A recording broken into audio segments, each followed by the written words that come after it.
Hello friends, welcome to my YouTube channel target with RP. आज का जो हमारा टॉपिक है वो है शिक्षण के स्तर।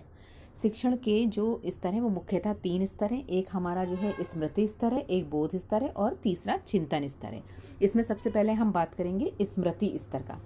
स्मृति स्तर है वो शिक्षण का सबसे प्रारंभिक स्तर माना जाता है, यानी सबसे प्रारंभिक अवस्था मानी जाती है। स्मृति स्तर को शिक्षण के अंतर्गत सबसे निम्न स्तर माना जाता है। ध्यान रखिएगा, स्मृति स्तर को शिक्षण का सबसे निम्न स्तर माना जाता है और इसको जो है हर्बर्ट स्पेंसर ने दिया था। स्मृति स्तर को हर्बर्ट स्पेंसर ने दिया था। इस स्मृति स्तर में होता क्या है, सबसे मेन पॉइंट ये होता है कि जो बच्चे होते हैं, जो बालक होते हैं, छात्र होते हैं, उनको तथ्यों को याद कराने पर बल दिया जाता है। इस मतलब तथ्यों को याद कराने का मतलब है कि टेबल याद करा दी, अल्फ़ाबेट याद करा दिया, ABCD याद करा दी और थोड़ा बहुत हल्का फुल्का सा चीज़ें याद करा दी। तो जो स्मृति स्तर होता है वो शिक्षण स्तर का सबसे निम्न स्तर होता है। इसमें बच्चों को कुछ भी ऐसा नहीं है कि आपको सोचना है, समझना है या अपनी बुद्धि का कोई प्रयोग करना है, ऐसा कुछ भी नहीं होता। इस स्तर को निम्न स्तर इसलिए माना जाता है क्योंकि इसमें बालक की इतनी कोई मतलब सक्रिय भूमिका नहीं होती है, उसको सिर्फ याद करना होता है। और इसमें सबसे जो महत्वपूर्ण रोल होता है वो शिक्षक का होता है, यानी स्मृति स्तर पर शिक्षक सक्रिय होता है और जो बालक होता है वो शिक्षक पर निर्भर होता है। यानी शिक्षक जो कुछ भी सिखाता है, जो कुछ भी रटवाता है, वो बालक को रटना होता है, यानी एक तरह से रटने के माध्यम पर बल दिया जाता है। तो स्मृति स्तर को शिक्षण की सबसे निम्नतर स्तर माना जाता है। दूसरा हमारा बोध स्तर है। बोध स्तर शिक्षण की जो शिक्षण का जो है वो दूसरा स्तर माना जाता है, यानी जब आप स्मृति स्तर का शिक्षण दे चुके हैं उसके बाद दूसरे स्टेप पर आप बच्चों को बोध स्तर का शिक्षण देंगे। इसको मॉरिसन ने दिया है, ध्यान रखिएगा, मॉरिसन ने दिया है। इस स्तर को ग्रहण शक्ति स्तर के रूप में जाना जाता है, यानी इसमें जो बालक होता है वो ग्रहण करता है, तथ्यों को याद करके उन्हें समझने का प्रयास करता है। यानी स्मृति स्तर में उसे समझने जैसा कुछ नहीं होता है, उसे सिर्फ चीज़ें रिकॉल करनी होती हैं जो उसने याद किया, यानी 2 2 जा 4, 2 3 जा 6, इस टाइप से। लेकिन बोध स्तर में ये होता है कि वो उन चीज़ों को समझने का प्रयास करता है और शिक्षक का ये प्रयास रहता है कि वो छात्रों को अधिक से अधिक बौद्धिक विकास का अवसर प्रदान करे। यानी कि अब थोड़ा सा बालक समझने लायक हो गया है, मतलब उसे अब उन चीज़ों को, जो तथ्य उसने रटे थे, उसे थोड़ा बहुत उसे समझना चाहिए, यानी जो फार्मूले हैं वो कैसे यूज़ करने हैं, ये सारी चीज़ें। तो जो बोध स्तर होता है वहाँ पर छात्र के साथ साथ शिक्षक के साथ साथ छात्र भी जो होता है वो सक्रिय भूमिका निभाता है, यानी दोनों की महत्वपूर्ण भूमिका होती है। तीसरा जो हमारा स्तर होता है वो होता है चिंतन स्तर। जो तीसरा हमारा चिंतन स्तर है उसे दिया है हंट महोदय ने। चिंतन स्तर हमारा हंट महोदय ने दिया हुआ है। चिंतन स्तर को शिक्षण के अंतर्गत सबसे ज़्यादा उच्चतम स्तर माना जाता है, यानी हमारा स्मृति स्तर सबसे निम्न स्तर हो गया और चिंतन स्तर हमारा सबसे उच्च स्तर हो गया। इसे एक प्रकार से विमर्शी स्तर के रूप में भी जाना जाता है और ये शिक्षण का सबसे उच्च स्तर माना जाता है। इसे समस्या केंद्रित स्तर के रूप में भी जाना जाता है। इंपॉर्टेंट लाइन है, इसे ध्यान रखिएगा। अक्सर सवाल पूछते हैं कि समस्या केंद्रित स्तर किसे माना जाता है, तो इसमें आप लिखेंगे चिंतन स्तर।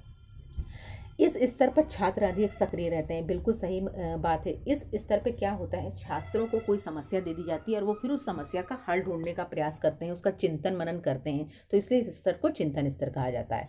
कक्षा का वातावरण बिल्कुल खुला होता है और स्वतंत्र होता है, यानी जो छात्र होता है वो अपनी बात को अभिव्यक्त कर सकता है, यानी उसको जो भी विचार उसको उसके मन में आ रहे हैं, उसके दिमाग में आ रहे हैं, वो सारी चीज़ें वो खुलकर बोल सकता है। यानी कि विद्यार्थी कक्षा के अंदर अपने विचारों को खुलकर व्यक्त कर सकता है। चिंतन स्तर तभी प्रभावी हो सकता है जब बालक को स्मृति स्तर और बोध स्तर से परिचित करा दिया जाए। बहुत ही इंपॉर्टेंट लाइन है, आप किसी भी बालक को सीधे चिंतन स्तर नहीं करा सकते हो जब तक का उसका स्मृति स्तर और बोध स्तर से परिचय ना कराया गया हो। यानी कि स्टेप बाय स्टेप चलना है। सबसे पहले आप बालक को स्मृति स्तर से परिचित कराओगे, फिर बोध स्तर से परिचित कराओगे और उसके लास्ट में जो है आप चिंतन स्तर से परिचित कराओगे। तो एग्जाम्स में कभी कभी इसके सीक्वेंस भी पूछ लेते हैं कि चिंतन, बोध और स्मृति स्तर को सीक्वेंस में लगाइए, तो इसे ध्यान रखिएगा। सबसे पहले नंबर पे आपका आएगा स्मृति स्तर, दूसरे नंबर पे आएगा आपका बोध स्तर और तीसरे नंबर पे आपका आएगा चिंतन स्तर। नेक्स्ट हमारा क्या टॉपिक है, नेक्स्ट है हमारा पाठ्यक्रम और पाठ्यचर्या, यानी पाठ्यक्रम और पाठ्यचर्या में क्या अंतर है। पाठ्यक्रम और पाठचर्या के अंतर्गत शिक्षण से संबंधित सभी क्रियाएं सम्मिलित की जाती हैं। यानी कि शिक्षण से अंदर सभी क्रियाओं का मतलब है पुस्तकों से लेकर के विद्यालय के अंतर्गत होने वाली समस्त क्रियाओं को शामिल किया जाता है। यानी कि पाठ्यक्रम और पाठचर्या के अंतर्गत आप पढ़ाई लिखाई तो करवाओगे, अपना सिलेबस तो कंप्लीट करवाओगे ही करवाओगे साथ में, लेकिन जो आप एक्टिविटी भी करवाते हो वो पाठ्यक्रम और पाठचर्या के अंतर्गत उसे भी सम्मिलित किया जाता है। पाठ्यक्रम पाठचर्या का एक लघु रूप है, ध्यान रखिएगा, ये सत्य और असत्य वाक्य में आ जाता है। पाठ्यक्रम पाठचर्या का एक लघु रूप है, यानी कि जो पाठचर्या है वो बड़ा रूप है और उसी का छोटा रूप पाठ्यक्रम कहलाता है। यानी कि पाठ्यक्रम के अंतर्गत सारी चीज़ें होती हैं जो पाठचर्या में होती हैं, लेकिन लघु रूप में होती हैं।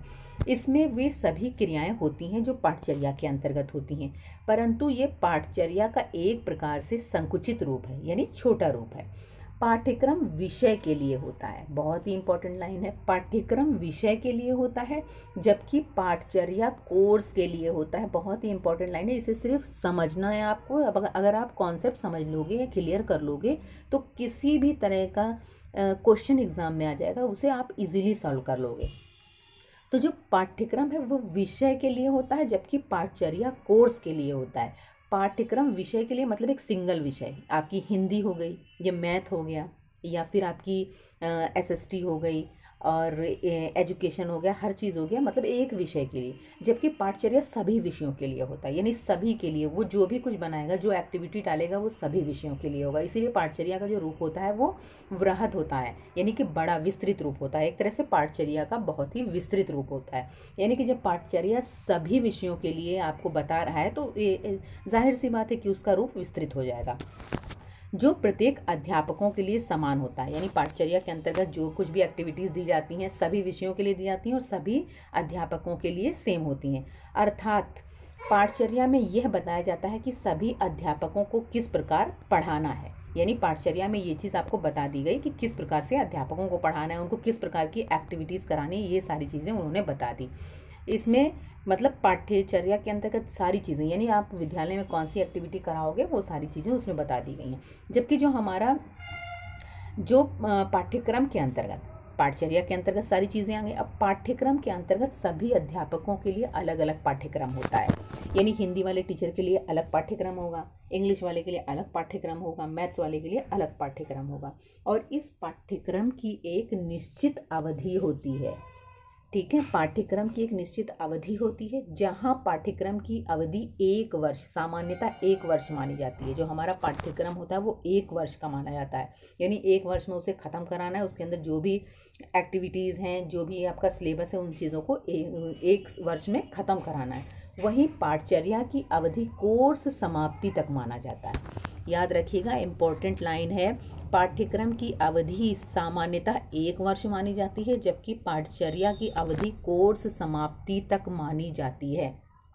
इस प्रकार जो पाठ्यक्रम हो गया वो पाठचर्या का एक छोटा रूप हो गया, जिसके अंदर सारी चीज़ें हैं, तो सारी चीज़ें लेकिन विषय से संबंधित है। अगर हिंदी विषय है तो उससे संबंधित है, इंग्लिश विषय है तो उससे संबंधित है, प्रत्येक विषय के लिए जिसमें अलग अलग होता है। जबकि पाठचर्या संपूर्ण विषयों के लिए एक समान होता है। इसको इस तरीके से भी हम समझ सकते हैं कि जो पाठ्यक्रम है, मान लीजिए हिंदी है तो हिंदी के टीचर को क्या क्या एक्टिविटी करानी है वो उसे पता होगी, यानी वो एक्टिविटीज़ बिल्कुल अलग होंगी।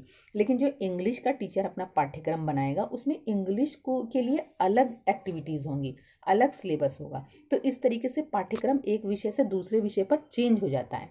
लेकिन जो हमारा पाठचर्या है वो चेंज नहीं होता, वो संपूर्ण विषयों के लिए एक समान रहता है। तो ये हमारा पाठचर्या और पाठ्यक्रम में डिफरेंस हो गया। अब हम एक इम्पॉर्टेंट टॉपिक ले लेते हैं, चर। चर हमारा बहुत ही इंपॉर्टेंट टॉपिक है शिक्षण के अंतर्गत, और इससे कई सारे क्वेश्चंस पूछे जाते हैं, तो इसे थोड़ा सा ध्यान से समझ लीजिए। शिक्षण के अंतर्गत ऐसे अनेक चर होते हैं जो शिक्षण को प्रभावित करते हैं, लेकिन जो सबसे इम्पोर्टेंट होते हैं वो 3 महत्वपूर्ण चर होते हैं। कौन कौन से? एक आपका स्वतंत्र चर हो गया, एक आश्रित चर हो गया और एक हस्तक्षेप चर हो गया। यानी 3 सबसे महत्वपूर्ण चर होते हैं जो शिक्षण को प्रभावित करते हैं, स्वतंत्र चर, आश्रित चर और हस्तक्षेप चर। स्वतंत्र चर क्या होता है? स्वतंत्र चर ऐसे चर को कहा जाता है जिसमें प्रयोगकर्ता जोड़ तोड़ कर सकता है। यानी स्वतंत्र चर एक ऐसा चर होता है, ये क्वेश्चन कई बार पूछा गया है कि उस चर को बताइए जिसमें प्रयोगकर्ता जोड़ तोड़ कर सकता है, यानी उसमें फेरबदल कर सकता है, तो उसे स्वतंत्र चर माना जाता है। तो स्वतंत्र चर एक ऐसा चर होता है जिसमें प्रयोगकर्ता द्वारा जोड़ तोड़ किया जा सकता है, यानी प्रयोगकर्ता उसमें फेरबदल कर सकता है, ऊपर नीचे इधर उधर कुछ भी कर सकता है। यानी एक तरह से स्वतंत्र चर पर प्रयोगकर्ता का पूरा पूरा नियंत्रण होता है। यानी स्वतंत्र चर ऐसा चर है जिस पर प्रयोगकर्ता का पूरा पूरा नियंत्रण होता है। वह इस चर में जोड़ तोड़ किस लिए करता है? आश्रित चर के संबंध को निश्चित रूप से ज्ञात करने का प्रयास करता है।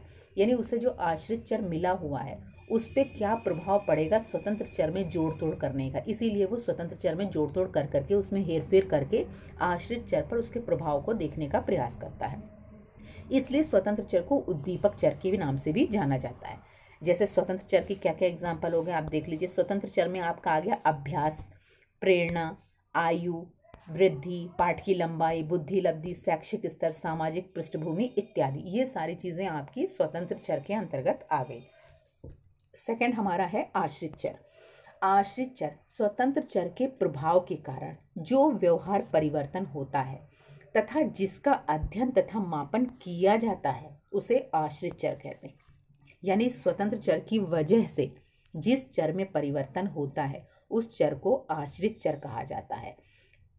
इस स्तर पर यानी इस वाले जो मतलब आश्रित चर पर होता है उसका प्रयोगकर्ता का कोई भी नियंत्रण नहीं होता। यानी आश्रित चर के ऊपर प्रयोगकर्ता का कोई भी नियंत्रण नहीं होता है। स्वतंत्र चर पर तो होता है नियंत्रण, उसमें आगे पीछे ऊंचा नीचे सब कुछ कर सकते हैं, लेकिन आश्रित चर पर नहीं कर सकते। जैसे इसका एक सबसे अच्छा एग्जाम्पल है परीक्षा का रिजल्ट। आप एक अध्यापक होता है, उसने अपना शिक्षण करा दिया। अब शिक्षण को प्रभावशाली बनाना है, शिक्षण विधियों का उपयोग करना है, क्या करना है, कैसे करना है, ये सब तब तक के अध्यापक के हाथ में होता है जब तक कि रिजल्ट ना आ जाए। लेकिन रिजल्ट आने के बाद तो फिर कुछ नहीं कर सकते, यानी जो परिवर्तन होना था आश्रित चर में वो हो चुका। तो इसीलिए जो आश्रित चर होता है उसमें प्रयोगकर्ता कोई भी परिवर्तन नहीं कर सकता है। नेक्स्ट है आपका हस्तक्षेप चर। शिक्षण के अंतर्गत ऐसे बहुत से अमूर्त चर होते हैं जो किसमें, जो स्वतंत्र चर पर भी प्रभाव डालते हैं और आश्रित चर पर भी प्रभाव डालते हैं। यानी इन दोनों के बीच में ये क्रियाशील रहते हैं और स्वतंत्र चर को भी प्रभावित करते हैं और आश्रित चर को भी प्रभावित करते हैं। ऐसे चर आश्रित चर और स्वतंत्र चर दोनों को प्रभावित करते हैं। ठीक है, तो इसमें यह होता है ना कि प्रयोगकर्ता को इस चीज़ का ध्यान रखना पड़ता है। अगर वो आश्रित चर पर स्वतंत्र चर का प्रभाव देख रहा है तो प्रयोगकर्ता को ये ध्यान रखना पड़ेगा कि उसे हस्तक्षेप का क्या करना है, उसे कैसे नियंत्रण करना है, नहीं नियंत्रण करना, ये सारी चीज़ें। तो हस्तक्षेप के अंदर आपकी क्या आ गई? शिक्षण विधियाँ आ गई, शिक्षण युक्तियाँ आ गई, छात्र की अभिव्यक्ति आ गई, अभिप्रेरणा आ गई, अधिगम क्षमता आ गई। यानी कभी कभी ऐसा होता है कि टीचर पढ़ा रहा है और बच्चे की तबीयत ठीक नहीं है, तो वो तबीयत जो होती है वो हस्तक्षेप चर के अंतर्गत आ जाता है। तो ये हमारा चर हो गया। यानी जो महत्वपूर्ण चर थे वो स्वतंत्र चर हो गए, आश्रित चर हो गए और हस्तक्षेप चर हो गए। इनसे रिलेटेड बहुत सारे एग्जाम्स में क्वेश्चन पूछे जाते हैं, तो इसलिए इस टॉपिक को बिल्कुल क्लियर करके रखिएगा।